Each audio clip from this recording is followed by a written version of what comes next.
We're back with two mental health professionals to get their takes on if Chris Hemsworth was more convincing as a mental health professional in Spiderhead than he was that one time he played a hacker. Yeah, shots fired. I'm Chad. And I'm Matt. This is episode 61 of We Used to Talk About This at Work.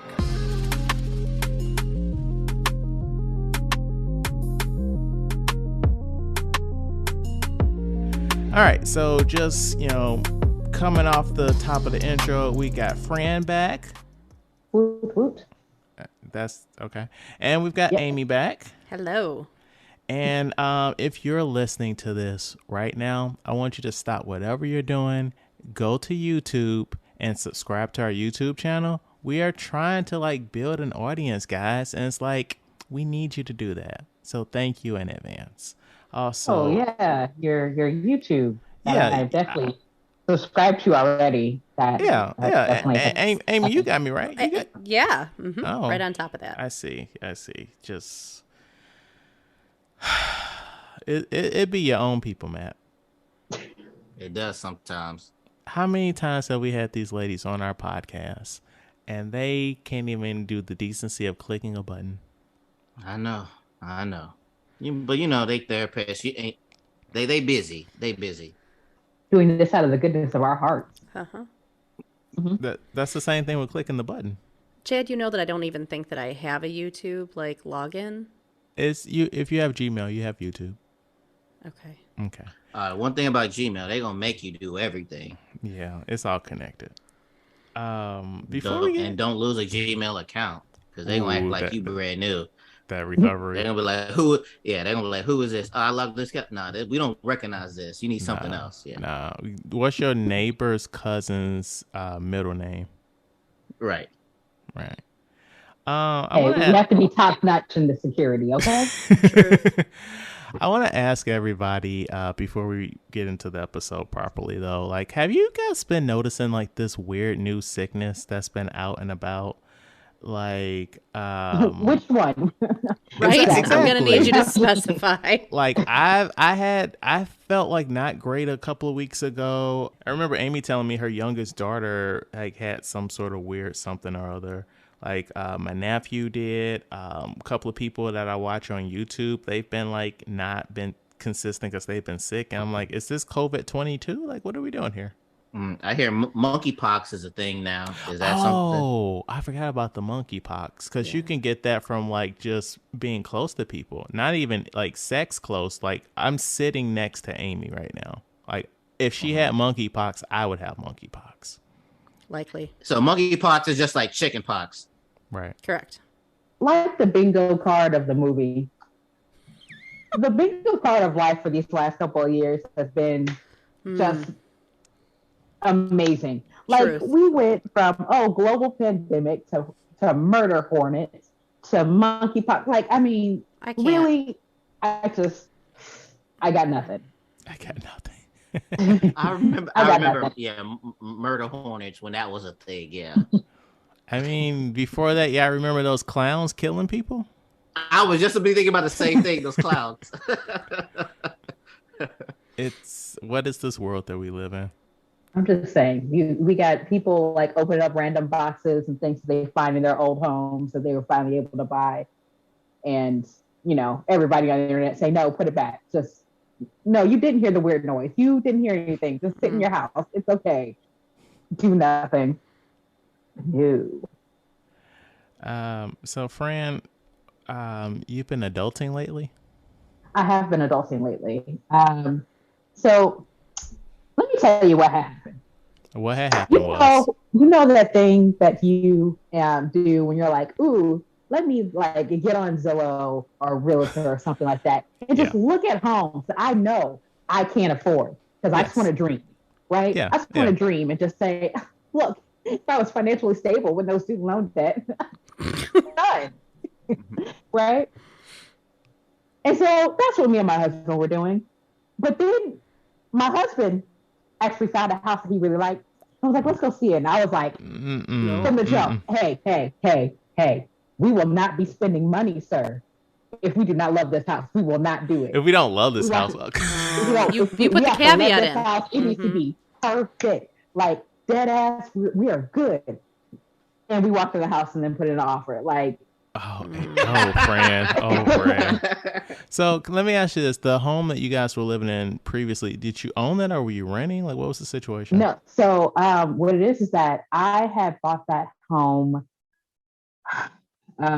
probably about like a couple of years after college. I got great grants and things like that. We had been living there for the past 3 years or so. Just because, again, I had grants and you have to pay those things back if you're not in that house for, like at least 8-9 years. Mm-hmm. So we weren't doing any of that. Then my husband, gotta love him. He had to be like, ooh, let's get a new house. Why did you turn him on to that Zillow life? You got to do that. You got to do that in your own. First of all, it was the other way around. Do not put that on me, sir. No. It was the other way around. He's the person who was like, ooh, look at this house. It was a setup. Truthfully, that's what it was. It was a setup. It was a setup. That's the way I feel. Because it started off with, look at this $900,000 home. Knowing damn well, we ain't about to do nothing with that. We ain't got it. That's not it. That's not what this is, right?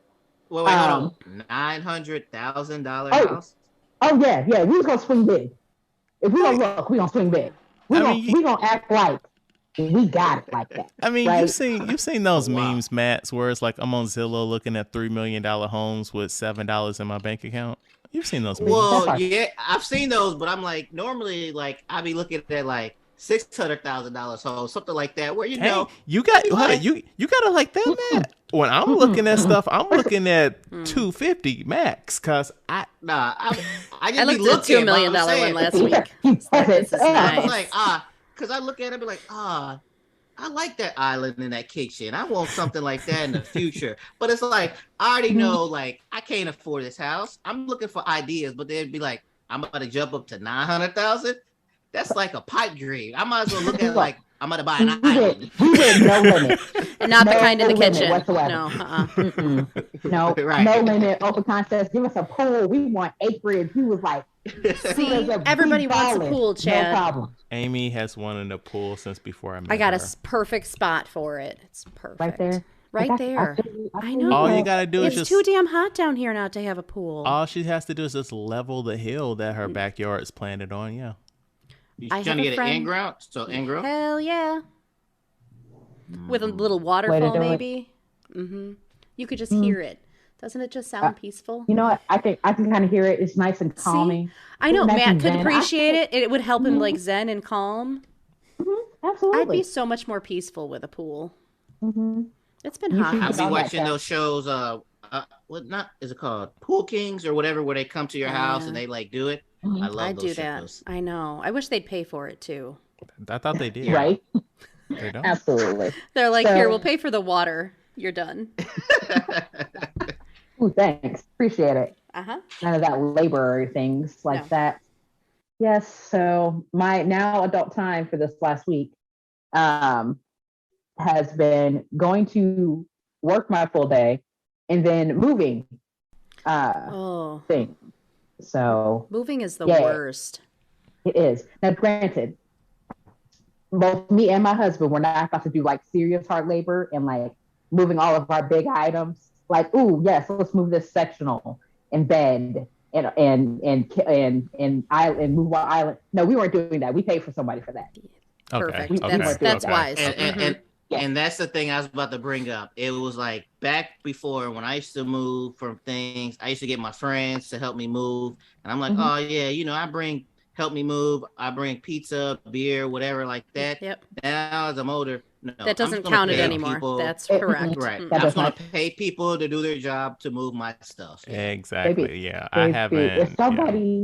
If someone asked me to move right now, I'd be like, so I could put like $300-400 on it. Like, absolutely. Are we doing a GoFundMe? I can Venmo you. What you need? Because the way my back is set up, and exactly. I ain't got the mag knees no more. I ain't got those mag knees no more. We can't be doing that. I mean, think about how you used to move. Like, I remember when I was in graduate school, We moved to the apartment across the street. We moved our entire apartment in a laundry basket and like Frogger style with like the bed and the mattress. Like, Yep. ready, go. Yeah. Yep. Definitely didn't have all the stuff that we have now. Yes. And yeah, no, I wasn't about to do that.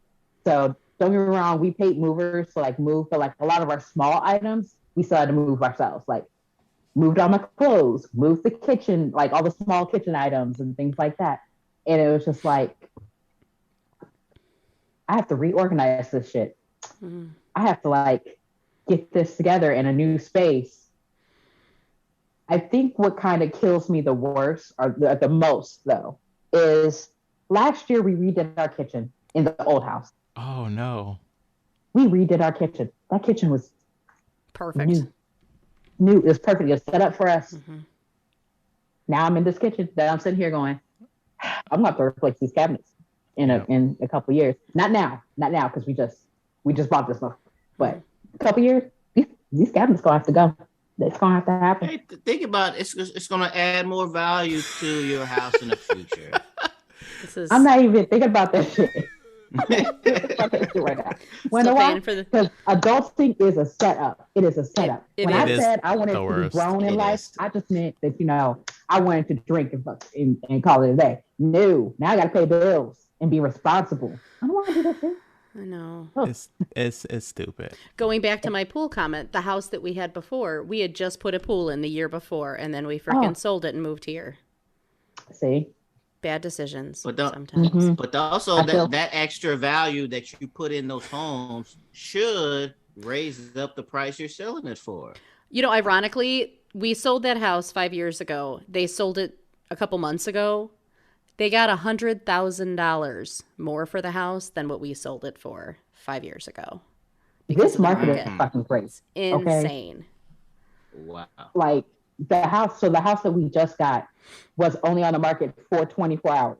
I'm surprised it was even on the market for 24 hours. Stuff's selling before it even hits the market. Man, it was 24 hours and they had like 4 other offers outside of us. I wondered how many others. Yeah.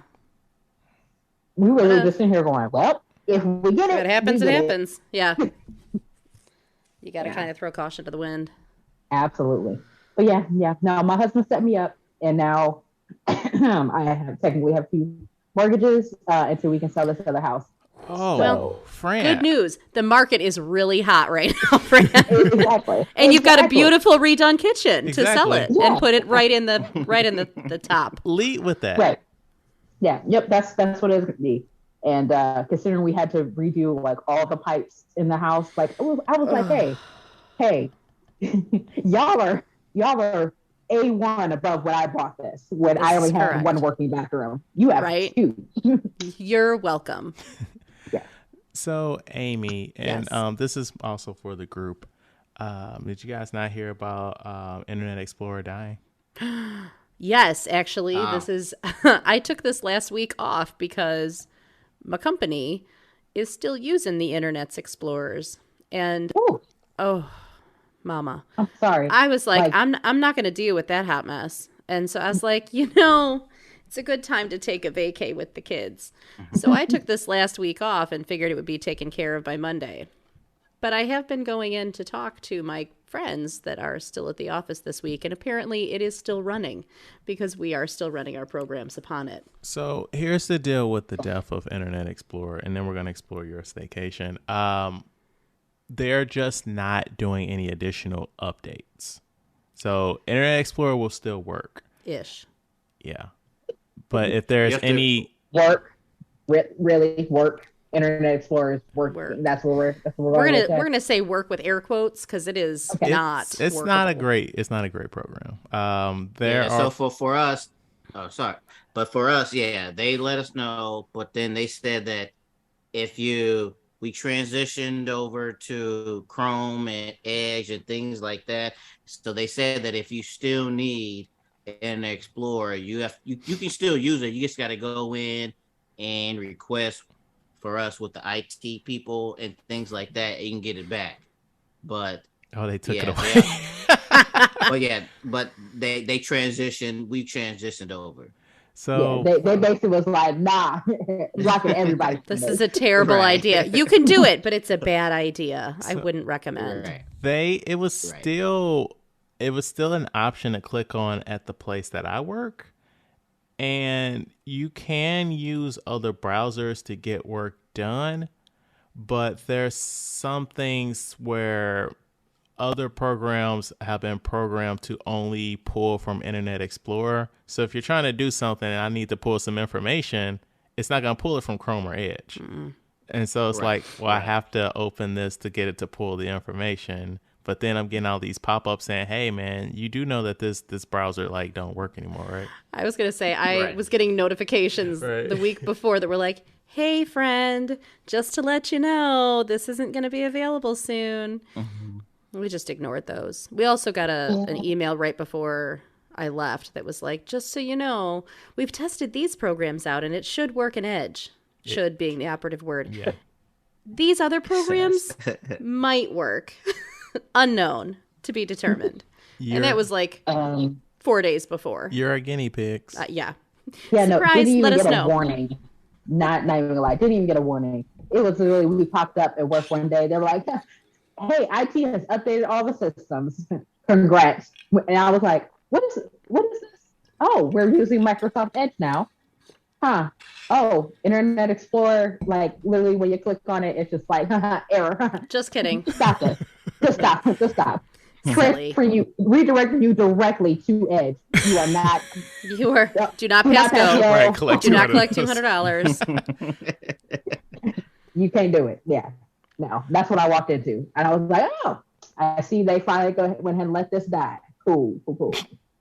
So tell us about the staycation, Amy. Staycation with my girls. So I had, my oldest was in Orlando the very first week of summer. So she has already, within a week's time, developed this habit of trying to stay awake until 3 a.m. because this is the cool thing to do. Each of them got to pick a dinner. Each of them got to pick a thing to do, and each of them got to pick a breakfast. And so we wound up doing an escape room. We did Edison's, which is like a Dave and Buster's place. So we played some laser tag. I kicked some ass at bowling. We went to Six Flags. My littlest, who's 8, actually rode on some roller coasters and has some ideas of what she does and doesn't like at this juncture, which is a good start because her sisters are total roller coaster junkies. So, I mean, we suffered through the heat at Six Flags. It was not cool here on Thursday, but it was a fun time. We came back. I've got like a blow up slide thing with water that they did, grilled out, and then just kind of chilled on Friday. So it was a great week with them that we got to just kind of hang and do our thing, and they still got to sleep in and stay up late for most of the times and just kind of relax, but we got to do stuff during the day too. The escape room was fun.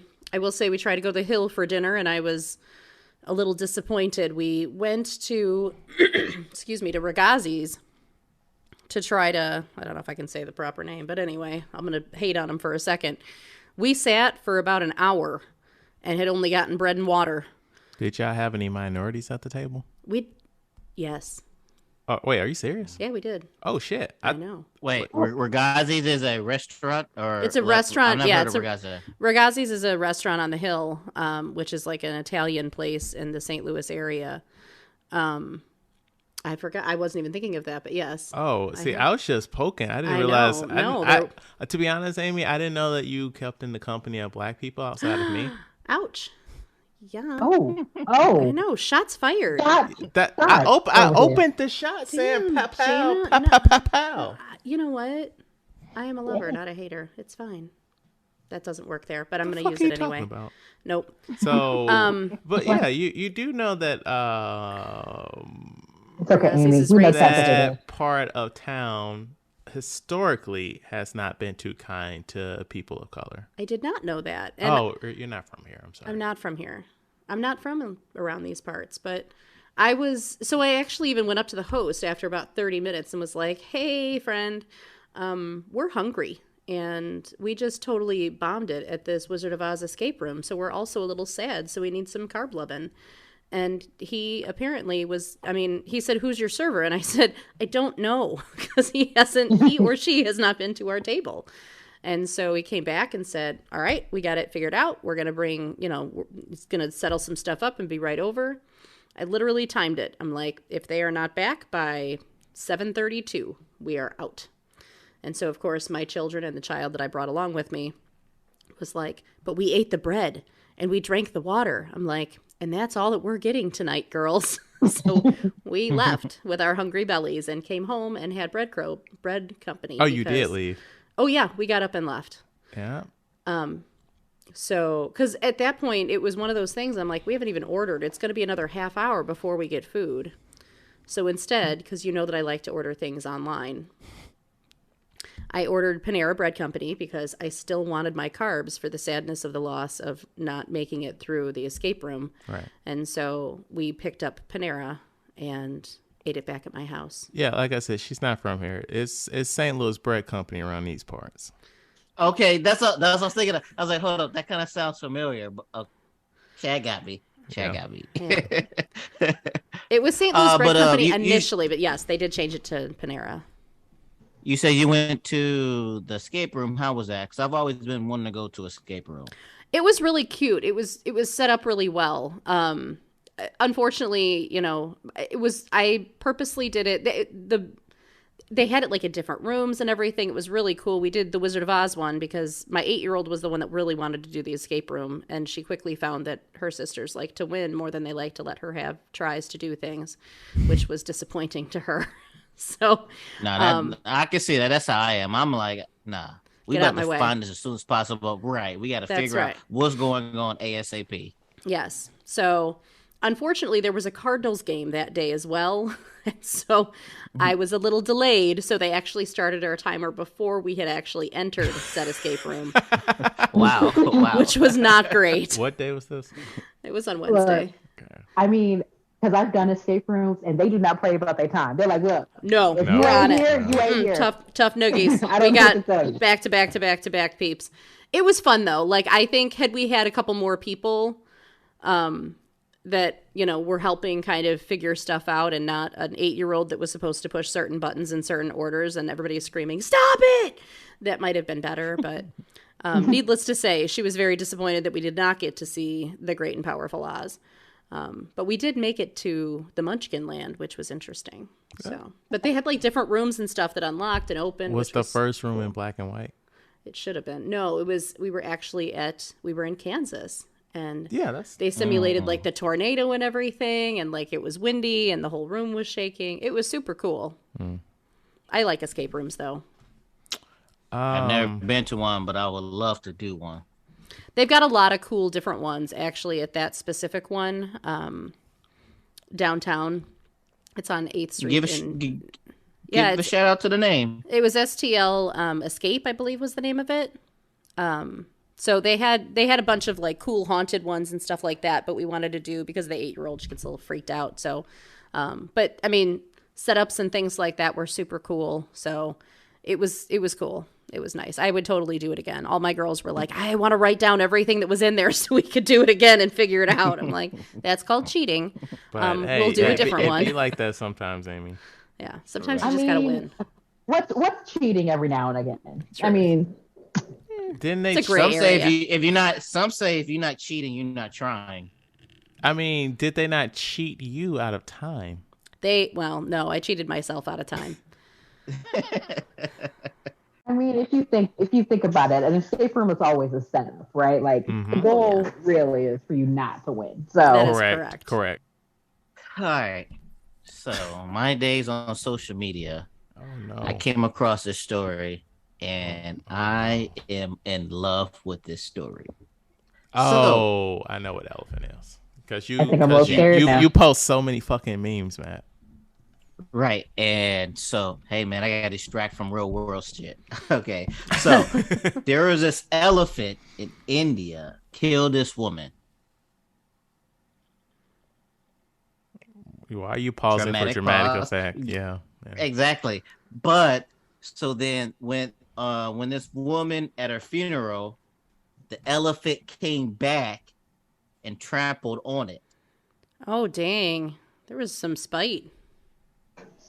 And of course, social media Black Twitter is all about like, and this is where I love what social media and sometimes it get out of control. But then when you go to Black Twitter and everything, they make things more fun. And the thing is everything I kept reading was like, she did something to that elephant. and the thing is what did she do to that elephant that made the elephant kill her?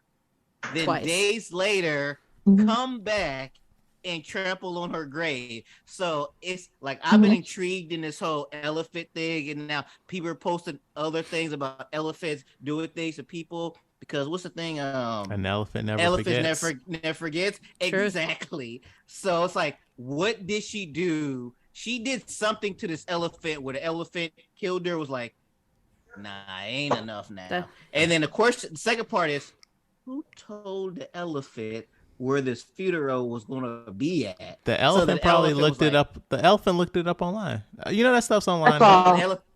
This elephant was like, "Yo, gang, we on that bullshit. Let's go." Right, on site. And so it was like, and then it was like, an elephant came back. So it was like, I just like, for some reason, this story has this like tickled my heart, if you want to say.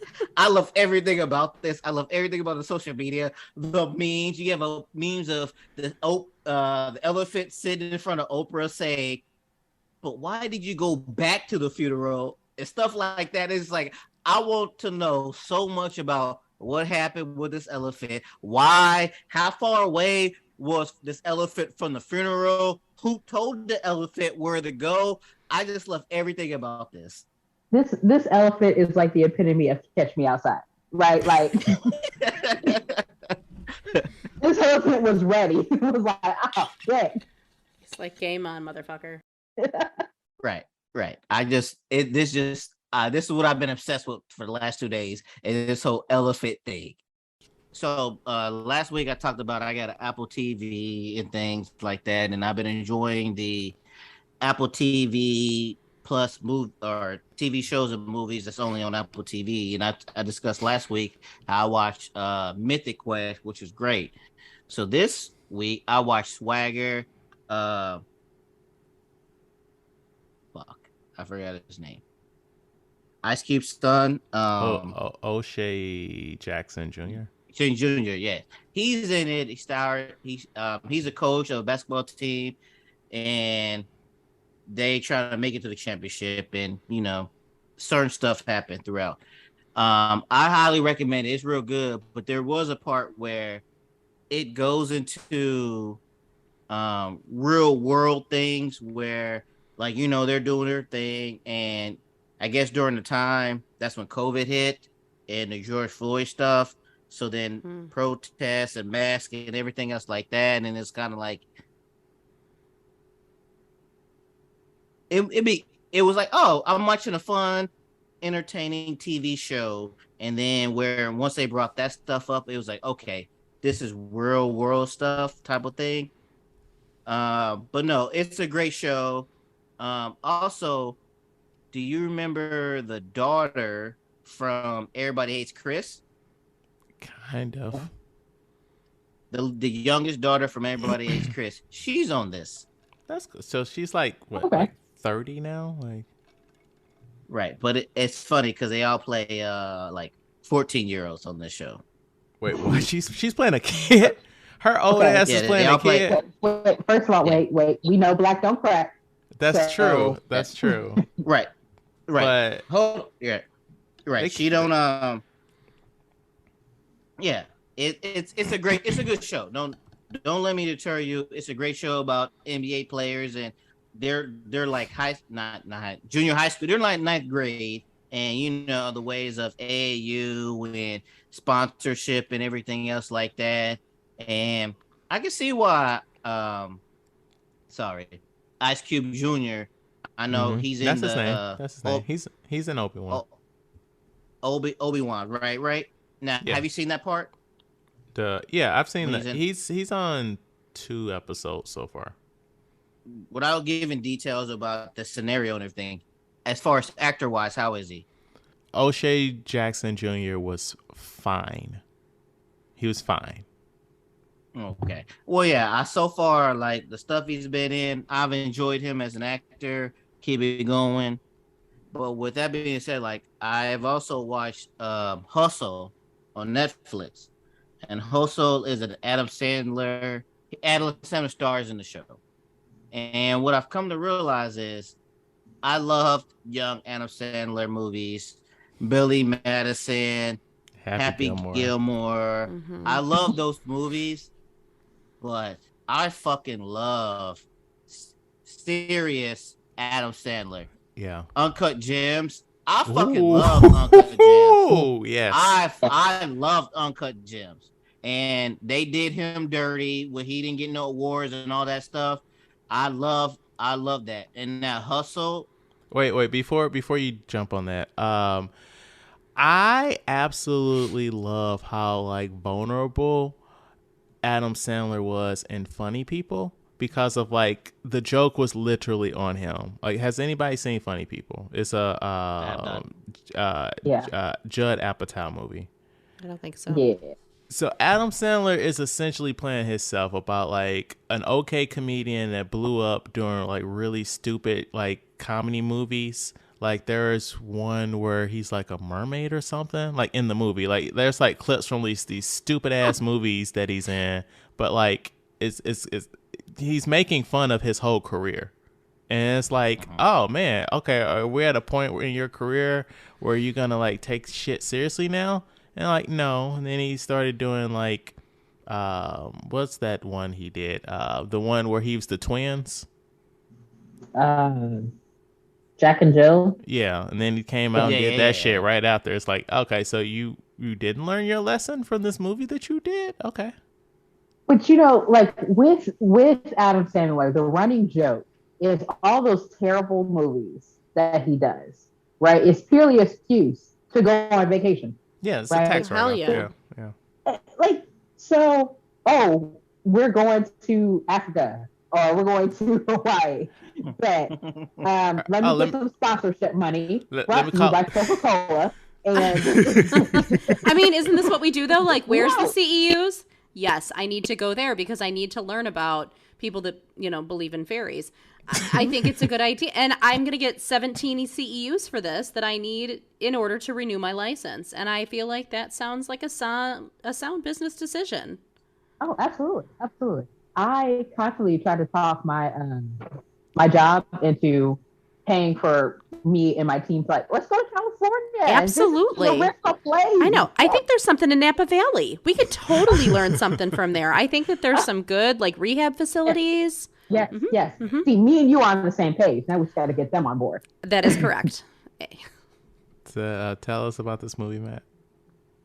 Oh no, it's just about the quick synopsis is Adam Sandler's character is a scout for the Philadelphia 76ers. His job is to go out and find new talent. He finds a new talent in Spain, and he's just trying to get him to the combine and basically being an NBA player.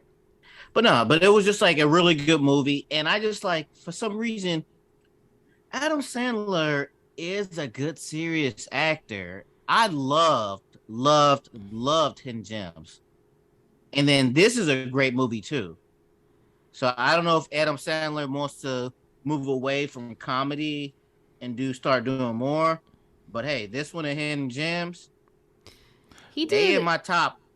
Was Spanglish? That was an older one. Yeah, that was a little that's bit an more. older one, but that's more serious. I was going to say he had a little bit of a serious role in that one. I felt like there was another one that he did recently. What was the one with Jen? No, that wasn't a serious one. Like No. Murder. Was it Murder Mystery? Something like that. Yeah, it did that with Jennifer I haven't seen Aniston. that, but It was okay, But yeah. but like okay. So joking aside, like he's actually said this like more than once. He's like, I would like to do serious stuff, but people don't go and see that shit. Like people will go to especially his if they comedies. see Adam Sandler in the headlines, they're like, "Oh, so this is comedy?" Right. Because I mean, they put him with that. I mean, ever since he was on SNL, I feel like anybody that was on SNL, Yeah. that's kind of the natural. Yeah. You know. So like and I get that because when he's talking Hidden Gems and also Hustler, Oh, Hustler's available on Netflix. We all got Netflix, or you use somebody else's Netflix login to get in. Wow, you We can can No, we don't watch do it. that. Well, you No, can. no, because we're not getting double charged. Uh, No. they did that. I don't know. I'm just saying, just in case they're listening, right? Moving on. Moving on. Moving on. Right. So if anybody got Netflix, check out Hustlers at a Sandler. But yeah, I from just hidden gems in this one, he is good. But the one thing critiqued I was weird about. Okay, I was gonna ask you a question. I think you're about to bring it up. His wife. So yes, okay. So that's what I'm Okay, saying. okay. Have you guys seen? I haven't seen the movie, but No. I heard that this person was playing his wife, and I was like, that's interesting. Right, and that's what I'm saying. So the weird part about it is Adam Sandler is a husband, and his wife is Queen Latifah. Oh. That was see that. weird for me. Did not see that coming. No. Right. No. Same. Right. So I mean, they played their roles perfectly, but just knowing their real life, it was like, What? okay, Yeah. you better make this work. Okay. I mean, they was fine on screen, but just knowing real life, it's like that's an odd couple to be together. It's like casting Wanda Sykes in their role now. Right. It was still weird. Right. I mean, look, I would say this. Like the one good thing about like having any serious Adam Sandler movie, especially when it's on Netflix, it's like he doesn't have to worry about people coming out to like the theaters to watch it or anything like that. Yeah. Because he got paid up front. Hell yeah, I did. So Right. But overall, I think it's a good movie. Honestly, I really do. They find a guy from Spain, try to get him in NBA, and blah blah blah happens, chaos thing. But no, so if you ever Netflix, check it out. It's a great movie. I got teary eyed at one point. But I think it's a great movie. If you guys check it out, so Hustle on Netflix, starring Adam Sandler, Queen Latifah. Also, they have legit NBA players, NBA coaches in it. Charles Barkley, Shaquille O'Neal, Kenny J. Smith. Yeah, they have legit players in this and everything. Also, for your LeBron fans, LeBron executive produced this. So I thought it was good. So I check it out. Okay. All right. But Chad, what have you been venturing into watching? So, I am really into TikTok. Fran and Amy know this especially. I don't send them to you that much, Matt, but I send them to the two of them a lot. And I saw one the other day of a clip from Veep. Has anybody heard of this show? I love Veep. mm-hmm. So Veep is a show with the woman from Seinfeld, correct? Yeah. Julia Louis-Dreyfus. yes, she plays the vice president. And so, All right, so wait, real quick question. So as I've been in my, I ain't gonna say depression, but as I was I've been sadness, and I was looking for just lightheartedness stuff. I don't want nothing serious. I've been watching reruns of Seinfeld. yeah. Mm. I didn't think this before, but as I'm watching it now, she is cute. Yeah, she's always been cute.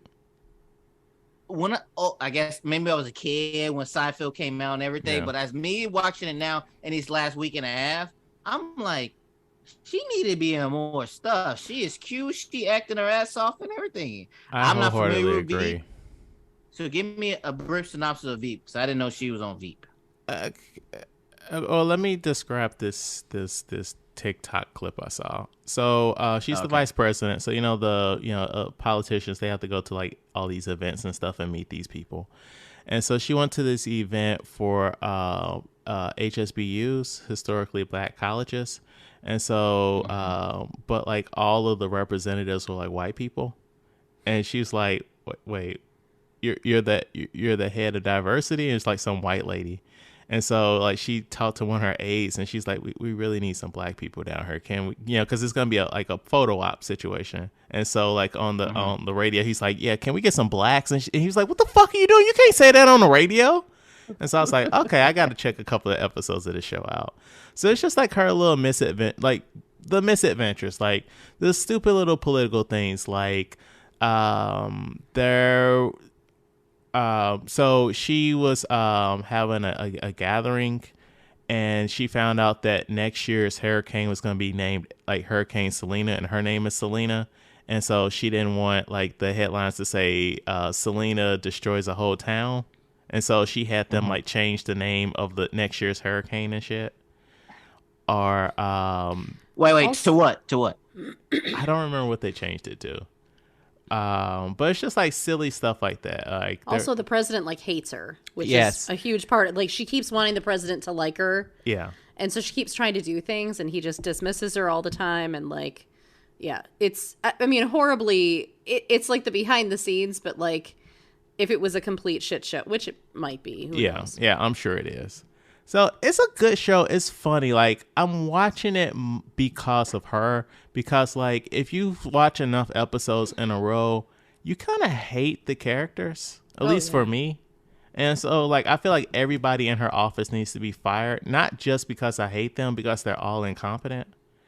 And it's like every time like there's a secret. Like she was having an affair with her trainer. And she told like the lady, one of her female aides, and she's like, "All right, can you keep a secret? I'm having sex with so and so," and she's like, "Oh, okay." And then she just turns around immediately and just starts telling other people. And I'm like, "What the fuck are we doing?" And like it's like that every single time. Like there's something that happens where they're like, "We need to keep this under wraps," and then they just tell everybody. I'm like, "What are Don't we you doing think here?" that's reality though? It is, but it's like no new friends. it No new feels friends. super formulaic. Like Yeah. if you watch enough of these episodes in a Sure. row. So overall, it's a good show. I recommend it. I don't like that it's 7 seasons because I'm like, God damn, It's that's a a lot of lot. episodes. Yeah. But it's a funny show. Okay. You guys been hearing stuff about Airbnb? No. Yeah. What? Yeah. What happened? Go, Fran. Go elaborate. Okay, so Airbnb is going through right now, right? Because you have all these people who bought homes. These are their homes, right? Who've been renting them out with Airbnb. But you have a whole bunch of like cities and things like that saying, "Hey, if we're checking records and you marked down that this is your primary residence, but you're renting this out on Airbnb, you got to pay us. You're paying us a fine." So now all these people are like, I can't afford these 5 houses without renting it out on Airbnb. What the fuck am I supposed to do? Because there's a whole rental crisis right now, right? There's a whole like housing market like shortage for people, or affordable housing market shortage, I should say. So like Airbnb, like there are people with Airbnb who are like, I can't afford to like rent out on Airbnb because I can't charge anything. And then on the flip side, you also have other people who are like, I shouldn't have to rent out a space and then clean that entire space when like this ain't my shit, right? Like, because people have like a laundry list of things. We're like, oh yeah, so we need you to wipe down the baseboards and make sure you scrub the inside of the fireplace. But when you're done, strip all the beds, start the laundry. Like it, like Oh, it's yeah. one of those things like, Right. It's getting crazy. Right. Well, Right. I'm gonna elaborate. So where, yeah, it's like, all right, you can't you rent a house, right? And they're like, oh, you can't be in the living room, but you get where all this stuff is, but you can't do this. You have quiet hours, you can't do this, you can't do that. So like, and they charging people extra, and then now you have the other thing where they have cameras in certain places. So it's like, and on a bigger scale, real estate, and people can't buy stuff. I won't get into that, but it's just like now it's for people are like, why would I deal with this when I can just go to a fucking hotel and it'd be fine or whatever? Right. Sure, you might have some cameras in a hotel, but you ain't got to deal with quiet hours. Like for example, last time I was in the States, we rented a BRB, an Airbnb, and they were like, we can't go in the living room. Let me realize that. Let me realize that this is Thanksgiving. This Thanksgiving weekend. We did this because we have it with the people, and they told us we can't be in the living room. So it's kind of like, why are we doing this? And then now it look like the bubble is busting. Because why the fuck, or why are we doing, all right, you can't do this, you can't do that, you have quiet hours. I don't fucking live here. Mm-hmm. It's supposed to be a thing. I come in 2, 3, 4, 5, whatever days you want to be here, keep it moving after that. If I'm gotta do this, I might as well fucking get a hotel then. It's supposed to be Seriously. cheaper and everything else like that. So it's right now it's looking like that Airbnb ain't the way these days. Like I always I understood Airbnbs like if you had like a large group of people, like if it was like 5 or 6 of us on vacation, like let's get some money together and get a house, you know. But like for a smaller group, like I didn't really get that because like you still filling up that refrigerator, right? Yeah. If you're staying in and cooking, um, a lot. I mean, if Well, it, and oftentimes you have to rent it for like the whole week. right. It's not like you could just go for a couple days and be like, all right, deuces. Right, right. And then it's Well, like I'm sorry. sorry. I was like, well, I mean, I think originally Airbnb was supposed to be like, hey, I'm renting out this room in my home, Mm-hmm. right? Where you're basically regulated for real, kind of to that room, and it's I'm gonna get a little extra money aside. Here's a little garnish, right? Gonna give you some fruit snacks, and you good, right? Right. But now you got whole homes and whole houses, and people are like, yeah, but you can't eat in the living room. And I turn off the Wi-Fi from this time to this time, so you don't have it. Like it's pretty like that. Also, fun story. If you want to use the toilet, I'm gonna be watching it. All right. I know it's illegal, but I'm Yeah, gonna be yeah, watching it. Right, Okay. right. yeah, And yeah. don't flush from it's the just second light crime. floor because that shit might make a mess. So I mean, it's only light crime, like Only misdemeanors at like, the but most. you gotta remember at the end of the day, this is my house. that's correct. So yeah, I don't know, but yeah, I am happy that areas are cracking down. Like I've seen so many like articles about like people are buying up homes, but the people that actually live in these areas can't buy these homes or rent these homes because Mhm. like people are using them for like Airbnb or whatever, and it's like think about how's that helping the local economy, like if you have like a tourism season for like just the summer, like so what are we doing with these places that are just going to be vacant in winter? Mhm. So that doesn't make any sense to me.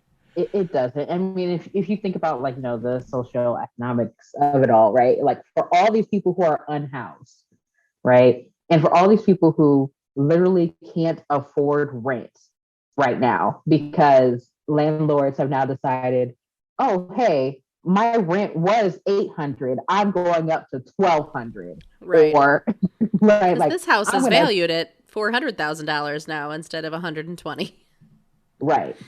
So we about to jack up everybody's rent, and I'm going to get as much money as possible from whoever. And people are like, yeah, like I get paid good, but not like that good. Right. I still need to eat. So it is a shame. I have one question for them. Mm-hmm. I understand if you've been through stuff like your life, you had traumatic events in your life. Mm-hmm. I understand if you're going through stuff. Can you guys explain to me why, like, a regular Joe who's like, I ain't the best. I'm middle class or whatever. I'm just, I'm making it through life. Why would a regular person need to seek therapy? Because life is stressful, Mm-hmm. right? Life is stressful. Life will have you thinking that you are the only one who is experiencing this type of anxiety or depression or just feeling overwhelmed or just numb, right? When in actuality, there are 50 other people who I could throw a stone at and be like, hey, welcome to this depression gang, right? Like, And I think people also don't recognize trauma for what it is. I Yeah. think, I had a teacher in college in my undergrad that it was like, I think the name of the class was like critical transitions or something like that. And she used to use air quotes and call it a crisis. Every time something happened, it was a crisis. Even if it was something good, like the birth of a baby, like getting married, it is a crisis. It's change, and change is hard. Change is consistent, and it's always happening.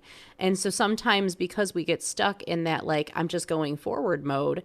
And this is also part of, when we talk about loss, like I talk about you can't still be doing the checks and the check marks for what needs to be done and grieving at the same time, because you're ignoring the feelings in order to get the stuff done that you need to. And so it's not until you actually start to, like, all of the family members and the flowers and all that crap goes away that you can actually start doing the healing process. And what a lot of people find is that when they're in that moment, when they're in that turmoil and that crisis, they don't deal with it because they have all the other shit to do.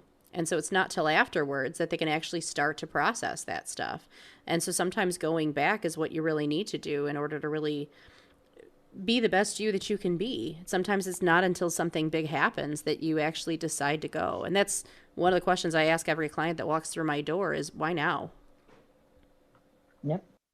And then sometimes it's a matter of just understanding what therapy actually is, right? Like, you're not going to sit on a a couch. lot of people, right? We're not going to ask you how that makes you. I mean, I might ask you how that makes you feel, I feel like your clients don't sit on the couch, Amy, because you're virtual. Yeah. But Fran, don't you have some furniture?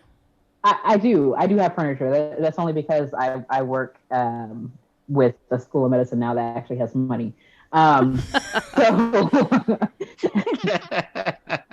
So my clients actually have a couch that they can sit on, and it's nice and comfortable. I get throw pillows and everything. I was look at this. I had one that came in and said, "Thank God you didn't have a couch, because if you would have, I would have turned and ran away." I had chairs because that it invites a whole nother. Sometimes it's triggery, I got you. Wait, hold on. Wait. No, wait. Elaborate on that. Like, why the chairs versus the couch? So sometimes because it insinuates that there's going to be somebody sitting next to them, or there's like an invitation for it, that could be something that's like a trigger for them, especially like a sexual abuse victim or survivor. The thing about trauma is that traumatic event generally kind of just gets stuck, right, in your brain. And how you normally work out different things that might hurt you or make you feel some type of way. Like, let's say, hey, I fell off the bike. I'm a little scared of riding the bike now because I skipped my knee. It hurts a little bit, but then I slept on it, and I really want to ride my bike again because I've hurt myself before. I skipped my knee before. It's not that. It really isn't that big a deal.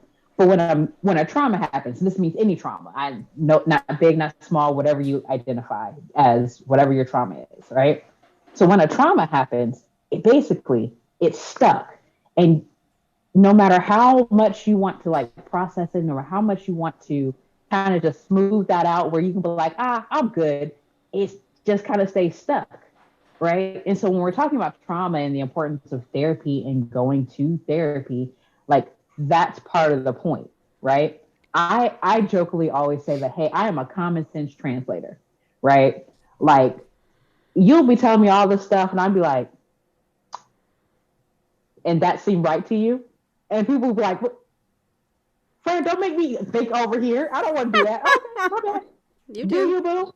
Mm-hmm. Do you? You wouldn't be in this office if you didn't, but it's fine. That is correct. So, like, I always kind of make that joke, and like, I use humor a lot in therapy to help with connection and rapport and things like that. So for me, especially when we're thinking about trauma and we are just in therapy in general, right? To kind of go back to that original question of like why people should like seek therapy. Therapy is a space for you to purely be selfish and talk about you, right? Yep. And ultimately, the person that you are talking to is bound not to say anything else to other people. That is correct. Like, yep. I'm not about to be like, ooh, hey, my best friend, let me tell you what such and such said and what they've been doing. And I'm like, nah, Nah, because I worked too hard for my license. Mm-hmm. No, that's not happening. Mm-hmm. So Yeah, it's the whole like unbiased thing. And I mean, I use humor a lot with my therapy, people too, because I'm real. And this is the whole thing. Like, all therapists are different. And, it sounds like Fran and I probably are very similar in probably how we practice. I'm not a sugarcoater. I'm not going to tell somebody just what they want to hear because it makes it easier. Like, I joked for a while that when I started my private practice, like, I wondered if I should just name it asshole therapist, because then people would know at least what they're getting.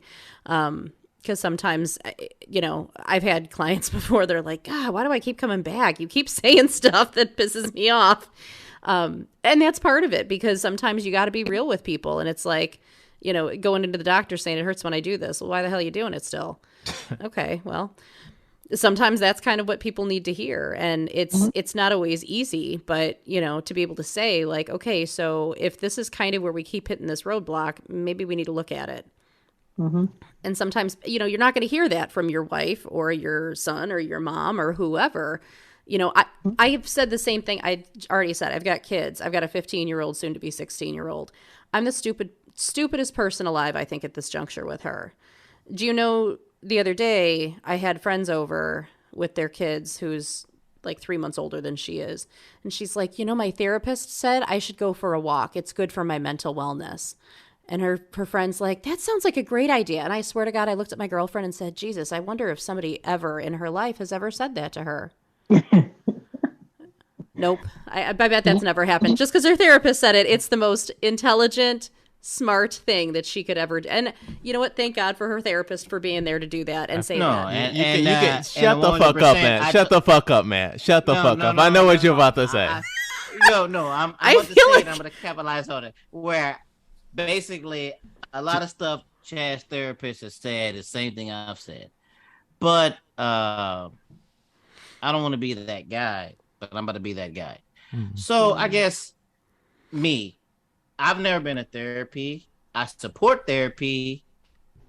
I guess the question I want to ask both of you is, we'll take me for example. How do I know if I need to seek therapy versus I just need to do this with my community, meaning my friends and shit, family? If somebody's listening right now and they're going through something X, Y, and Z, and they're not sure if they should go through a therapist, psychiatrist, whatever, or should they're on something else. So in you guys' minds, what is, I guess, the tipping point, or what is the line when somebody should seek out a therapist? So in my opinion, those two things aren't mutually exclusive, right? You can have a therapist and your friends. Mm-hmm. They function in different roles in your life, right? So your friends can be blissfully optimistic on everything that's going on in your life, great encouragers, great supports, great just to be in your life and to be those people for you, right? Your therapist can also be that, but can also be like, that doesn't make any fucking sense, right? Like, no, logically, like we're gonna put some logic into this, right? And my favorite saying is, don't put logic into this, right? Literally, like your therapist can sit here and say, this makes sense to you. Like this, you feel good about this decision, yes or no, right? Like, and really start breaking things down for you, right? Now, if you're asking like, well, dang, when should I actually seek a therapist? If you are even thinking about, dang, do I need therapy? You need therapy. Absolutely. I was just going to say, I say the same thing to couples all the time. The time when it's time to go to therapy. If one of you says, should we seek a therapist? Then yes. And so to make the distinction, sorry. I was just going to say, and just to make the distinction between like the therapist and the psychiatrist is medication. That's, I need something to deal with my anxiety, to deal with my stress, to deal with my depression, because I am so far down. And what we see is that the combination of medication and therapy at the same time elicits the best results. So you got to do them concurrently if that's what you're going to do. Medication is not a catch-all and it's going to fix it all. You still have to work through the process, and sometimes working through the process is so difficult, you need the medication to kind of help out so that you can continue to process through it. So Okay, the thing about psychiatry versus therapy is that with a psychiatrist, outside of the first appointment, which might be an hour, if with hope, Maybe. right? I mean, outside of that first appointment, if you're seeing a 15 minutes. psychiatrist, 20 minutes max. If they're really trying to give you a little one-on-one time, you get 20 minutes. Right? You get how are you eating, how you sleeping, how you feeling. You feeling suicidal? You feeling homicidal? Okay. Hey, any side effects of this medication? Have any tremors at all? No? Nope. We're going to Done. stick with this. Deuces. Done. Here's your script. Get out my office. Yep. That's it. You don't get the warm fuzzies. You don't get the background stuff. Therapy is, and kind of to say what Fran had said too, you do have your friends. Part of building a relationship with your therapist, I tell everyone, it's a relationship. It is building that you have to have someone that you feel comfortable with, that you trust.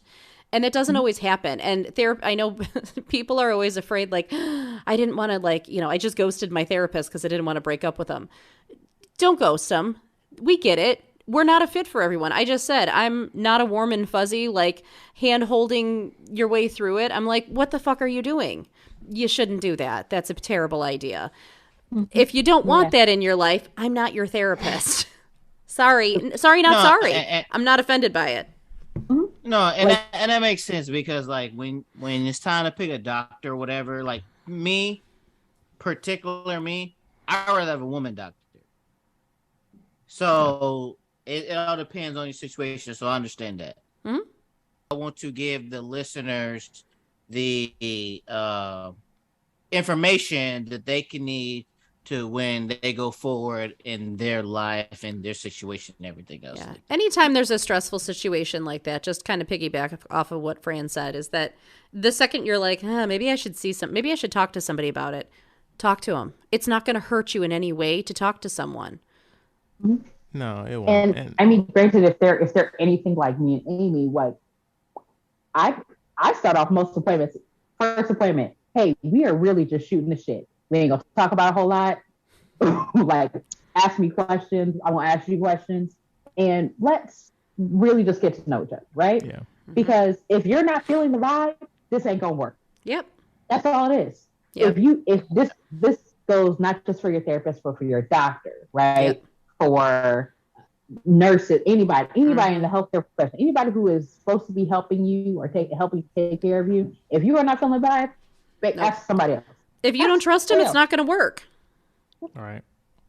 And that goes for anybody. What a lot of mental health therapists, it's kind of new to certain people. So, for example, like, if you go to your doctor and your doctor says you need X, Y, and Z, you're going to go with X, Y, and Z.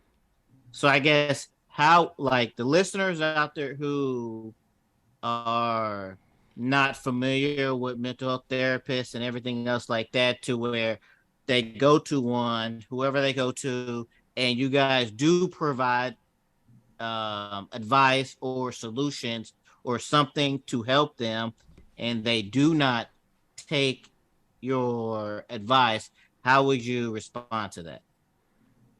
It's on them. I mean, like, this is for you. If you want to do it, then do it. If not, I mean, that's on you. You can go every week, and I mean, this is about you healing. If you want my input, then take it. If not, whatever. Right. Like I told you, like my therapist suggested I stop doing something. I was like, no, I'm not doing that. And we kept moving forward. Also, I told you not to don't listen to him. Well, you had some other ideas on why I shouldn't be listening to all that, but yeah. Right. Yeah, right. no, I am very much a person who will literally sit here and say, I mean, you're an adult, and ultimately you got to live with whatever decision you're going to make. I can support you to an extent, right? Like, but I care, but I don't care. Right. That's the point of a therapist, right? Well, and that's part of, fair. Yep. I was going to say, and we put up boundaries the same. When I worked with, folks that were, using and stuff like that, I learned real quick on in my career, I can't keep your ass clean. I can't keep you from using. You're with me 1 hour out of a 24-hour day, one time a week. The rest of the time is on you. You decide what you want to do with it. If you want to know solutions, I'll give you solutions. Or maybe, you'll come up with the solutions on your own too. And that's part of, I kind of let my clients drive. Like, what do you want to work on? If you don't want to work on, your parents say that you have a bad attitude. So you don't think you have a bad attitude. So don't work on your attitude. How can you get your parents off your back? Let's talk about that.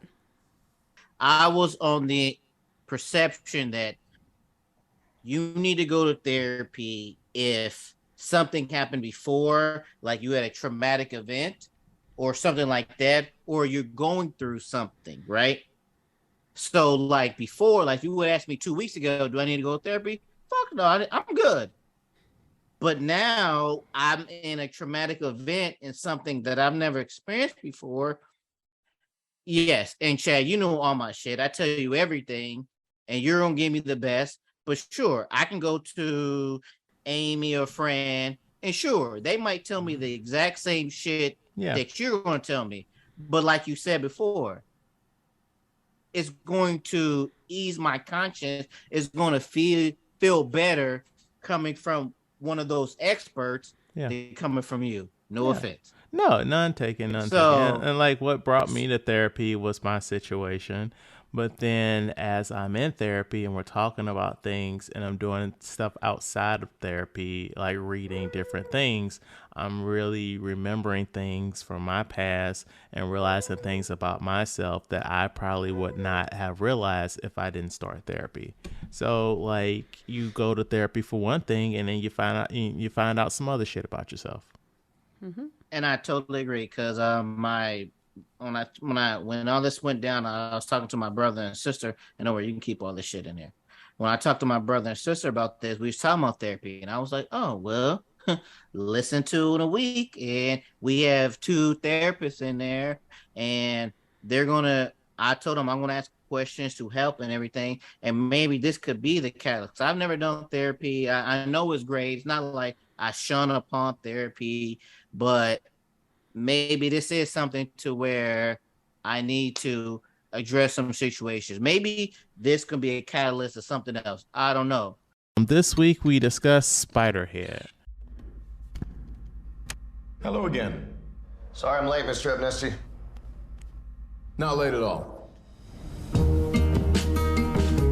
That's Spiderhead. We're proud of our work. Your presence in this facility, while technically a punishment, is a privilege. Where have you been? Drug study? In science, we have to explore the unknown. They've been testing me up and down. A lot weirder stuff than usual. This is new frontier stuff here. Before we begin, I need your permission to administer 1040. This place can really mess with your head. Drip on. Acknowledge. Drip on. Acknowledge. Acknowledge. Yeah, acknowledge. Let's do this. In the near future, convicts are offered the chance to volunteer as medical subjects to shorten their sentence. One such subject for a new drug capable of generating feelings of love begins questioning the reality of his emotions. Fran, what did you think of this movie? So the cognitive dissonance that I had to have for this movie, because I was just like, okay, this study would not pass any type of review. No. There'll be nowhere in hell. No. Informed consent was not going to be anywhere close. Oh God, no. So this movie kind of cracks me up, like when I'm thinking about it from like a nice like mental health standard, because I'm like, yeah, no, like the ethics of this. Mm-mm. There's no type of informed consent. No, I was like, oh my God, like. Well, when you say informed consent, they didn't say I acknowledge. They don't consider it. No. See, because spoilers, I guess. When the whole point of what you are acknowledging is a lie, Oh, doesn't. It's not. Correct. Yeah. How can you consent to something that you weren't really told? What it is. Right. Oh, Right. yeah. Because You're again, right, we're you're going right, back to the okay, bingo I got card. you. Also, you're supposed to be informed of the risks. Clearly, I mean, I don't know many people that would be like, your worst misery, potentially death and suicide. Go. You're right. Oh. Okay. Oh yeah, like, and let's put all these people together who have dramatically different charges. Right. Yeah, and it's just Like, open hey, range, free range and stuff. open range. It's hey, triple murder and manslaughter. Right. Same Z's. Yeah, y'all high fiving And- in the kitchen and stuff. I'm sorry. Right. I mean, I've been in quite a few like detention facilities and things like that. I mean, they're all just like wearing whatever the hell they want. Like, where are they getting all these clothes? Like, That just you got some belts object- everywhere. Whatever. Right. These, I'm just like, oh my god, like, so y'all ain't trying to kill each other? Like, Right. You have 24-hour access to brooms, mops, and things. Did you use the break and be no. And then when Journey Smollett was like, "Oh yeah, I got kitchen duty," and like she had that whole spread, I was like, "They gave you a knife?" Right? You don't even get shoelaces. I mean, that one girl had she hold had on, a belt. a knife. Yeah, and she had a then belt. Barely any guards. We saw 2 guards the entire Right. time. Well, it was obviously now because I commented on the man buns that they had I was wondering where the guards were when that when woman they were trying to kill themselves or each other. Yeah. Because the guards really weren't about the guards inside. It's about inside the base. Oh, they were guarding outside the base. Outside of the Because you think about facility. it, yeah, the guards were really about leaving outside. It wasn't really about inside as protecting them. Yes. Overall thoughts is wow, and I mean, okay, I mean it is what it is, but I mean, old dude, Chris Hemsworth, whatever, like his character name was, I don't remember because it's just Chris Hemsworth, in my opinion. Steve. Yeah, he was Steve. So he broke the #1 rule of the drug game. You never get high on your own supply. Right. And that just turned it off. I said, you broke the #1 rule. I don't even know. 100%. 100%. Yeah, I didn't really get that. I'm like, come on, bro. Like, there's too many things that could go wrong. And especially, like, you can't even set yourself up with the drugs. Like, you have to trust somebody else to get this inside of you. No. No, I agree with Fran. That was totally part of my whole thing. Like, this never would have passed beyond anything to actually happen. So the reality was tough. I mean, Chris Hemsworth, always good to look at him. I mean, even though he's a little, he obviously is a little on the cray side with this. I mean, I did feel bad for his assistant, who obviously was like not down, but there was a lot of gaslighting happening, I felt like, in this movie, and that was too bad. But yeah, I mean, meh. I also kept looking at the main guy. I don't remember his name, Jeff, thinking how much he looked like John Cusack. That was my other takeaway. I can see that. I think that the movie had a great premise, but I think the execution was poorly done. I think the idea of, you have somebody using a penitentiary to test drugs on inmates and blah blah blah. Okay, you got a story there. That was called the Holocaust. It was done. Right. I was like, I mean, that's not really too far from the truth. Right. Truth. Right. And I mean, this is part of, like, I kept thinking, like, what is wrong with this guy that he's, like, I kept wanting to know his backstory. He's an opportunist. And that's what I wanted. Like, I wanted more backstory. Like, they gave the backstory of sorry, I don't remember his name, Miles, the star. Miles Taylor, yeah, they gave the backstory of him. They gave sorry, I'm blanking on her name. Journey Smollett. Yeah, they gave the backstory. Like, the dude with a tattoo. What's his backstory? Like, I wish they would have gave more backstory to the inmates in there. So then it will mean more of what they like. They're going through this because they did horrible things or whatever, or X, Y, and Z. So it would mean more to where, all right, they did these bad things. So now they're doing this to quote unquote redeem themselves. But it's kind of like where it was a good premise. Like, all right, right off the back, I don't understand. Why is it in a lower back? The little pad thing. To me, the little pad thing should have been up by the neck. Why? Because if you're doing things that influence the brain, it should be go further up, not in the back. To me, I see. I mean, Not just because of Keanu and Matrix. So that's what I always go to. that probably helps too. Right. You're right. So I'm just saying, like, it feels like that right there should have, like, it was weird that it was in the back, because if it's influencing the brain, laughter, sexuality, or not sexuality, that's not right word. Anger and stuff like that in the brain, it'll think that it'll be closer up than in the lower back, like in the back of the neck, like the Matrix or whatever. So I think the premise of it is good. I know it's based off a short story, so they had to quote unquote stretch it out. I just feel like they missed some missed some holes into extending that to something.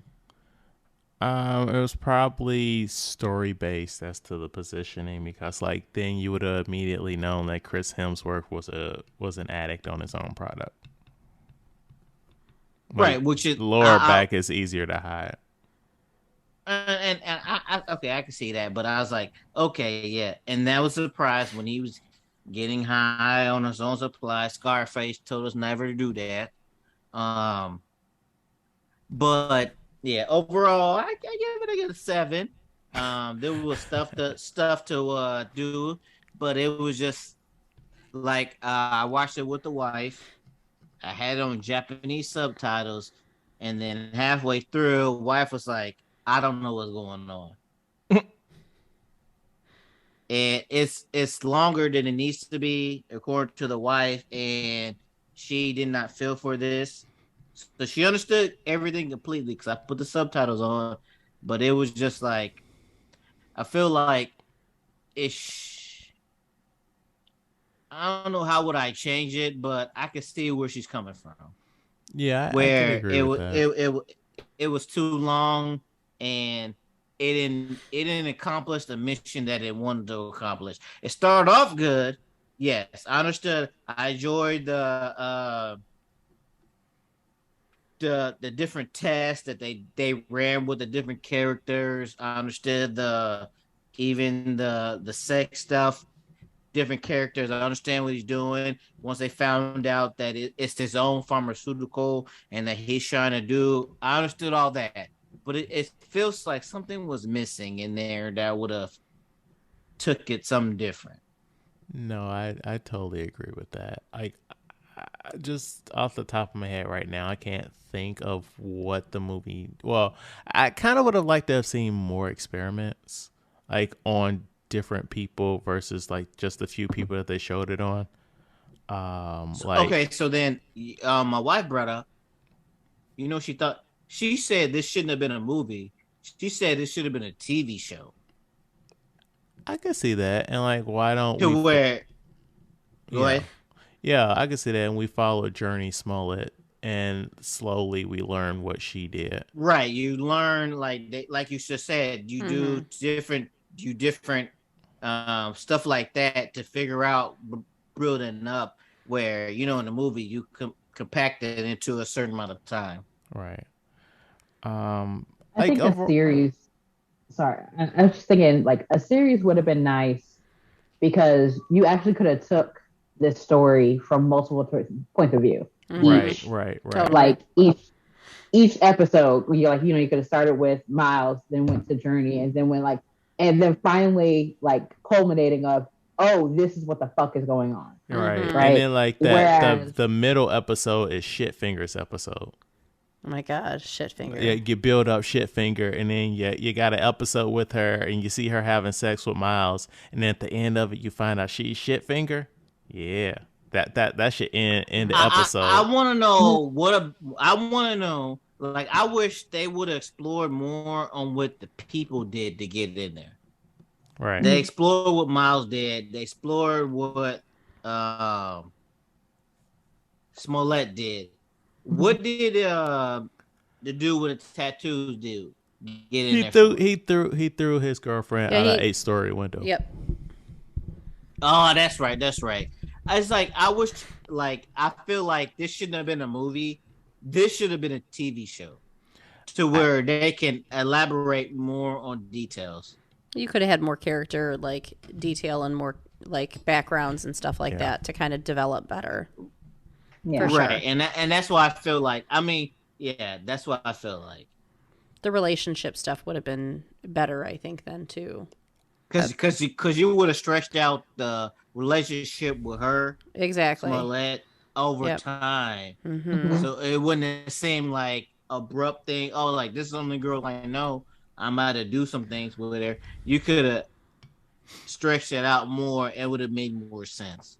I feel like keeping this as a movie, though, something that they really should have did was less Hemsworth.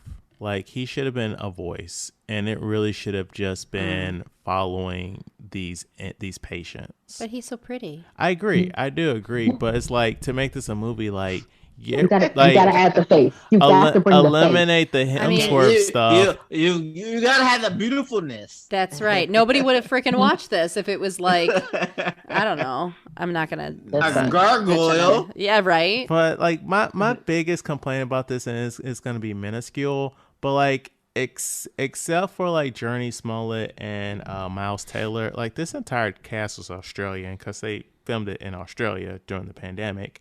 And I don't like it when people that have these beautiful accents do their American accents. And why couldn't Chris Hemsworth be? Wait. They Australian? Yeah. Well, not Miles Taylor and Journey Smollett, but everybody else in this movie was. Oh, okay. Just like when, like, every time I hear like a terrible Southern accent, I'm like, either you British or Australian. Like Miles Taylor's girlfriend, Emma, I'm like, nah, girl, you stop. But yeah, I wish he could at least been Australian, but whatever. This movie was fine. I won't ever watch it again. I don't recommend it, but it was fine. Well, you don't recommend it? You don't think it was a good movie? I said it was fine. Like, I don't think it was a good movie. No. I was disturbed on several levels. We all had our issues with the movie. Like, you, even with your issues out there, you would still tell somebody to watch this so they could feel the same way you felt after watching it. Would I tell somebody? No, I will not tell nobody. So, like me, you wouldn't recommend this movie. I don't know. The way you said it made it seem harsher than what I said. Hey, I'm a no bullshit movie critic, just like Amy, right? Mm-hmm. Hashtag asshole therapist. That's it. That's right. Mm-hmm. What do you guys think the Rotten Tomatoes is on this movie? Now I'm confused now. I mean, thought it was a B+ movie, but now I would say a C+. So if I had to do a rating, I'd say a 70%. Okay. I'm going 65. That's higher than I was gonna go, but Fran? I was really doing like 40. I'm not gonna lie. That's where I was initially. I was feeling bad. I was like 43, solid 43. With 63 reviews, this movie has a 52%. Damn.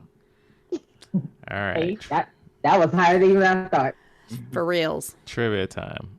At the time of this recording, how many Netflix original movies has Chris Hemsworth starred in? Sorry, appeared in. 1, 3, or 5? I'm going 5. I'm thinking 3. Yeah, it's 3. Damn. He so far he's been in Extraction, Interceptor, and this movie Spiderhead. And let's see. This movie marks the third collaboration between director Joseph Kosinski and actor Miles Taylor, with the first being Only the Brave that came out in 2017 and the second Top Gun Maverick, released just 3 weeks ago. Both Chris Hemsworth and Miles Taylor have appeared in superhero movies based on Marvel Comics. Hemsworth plays Thor, of course, and Taylor played Reed Richards in the 2015 version of Fantastic Four. Also, fantastic. There you go. Also, Journey Smollett played Black Canary in Birds of Prey. Much better.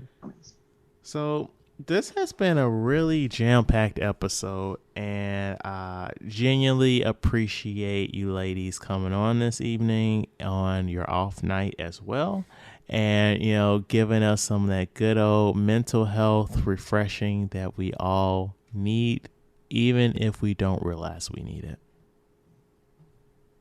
Well, thank you for inviting us. Yeah. Thank you for having us. It's always a good time. I don't say thank you. I really appreciate all the advice throughout this podcast you given. Yeah.